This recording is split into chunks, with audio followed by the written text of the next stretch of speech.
പച്ചമാങ്ങ നല്ല നാട്ടുമാവിലെ മാങ്ങ.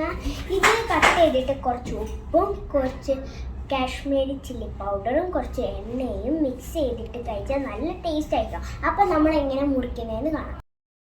നല്ല മാങ്ങയാണ്, കണ്ടൊക്കെ കടിച്ച് തിന്നാൻ തോന്നുന്നു. നമുക്ക് കട്ട് ചെയ്തെടുത്താലോ? സാധാരണ എല്ലാവരും മാങ്ങ കട്ട് ചെയ്യുന്നത് അപ്പും ഡൗണും രണ്ട് സൈഡുമായിരിക്കും. അപ്പോൾ 2 വലിയ പീസും 2 ചെറിയ പീസായിരിക്കും കിട്ടുന്നത്. ആക്ച്വലി അങ്ങനെയല്ല കട്ട് ചെയ്യുന്നത്. സീഡ് കണക്കാക്കി പ്ലസ് സൈൻ കത്തി കൊണ്ട് മാർക്ക് ചെയ്യുക. ഈ 2 മാർക്കിനെ കൊള്ളിച്ച് കട്ട് ചെയ്യുക, ഈ 2 മാർക്കിനെ കൊള്ളിച്ച് കട്ട് ചെയ്യുക, ഈ 2 മാർക്കിനെ കൊള്ളിച്ച് കട്ട് ചെയ്യുക, ഈ 2 മാർക്കിനെ കൊള്ളിച്ച് കട്ട് ചെയ്യുക. അപ്പോൾ നമുക്ക് 4 സെയിം സൈസിലുള്ള പീസുകൾ കിട്ടും.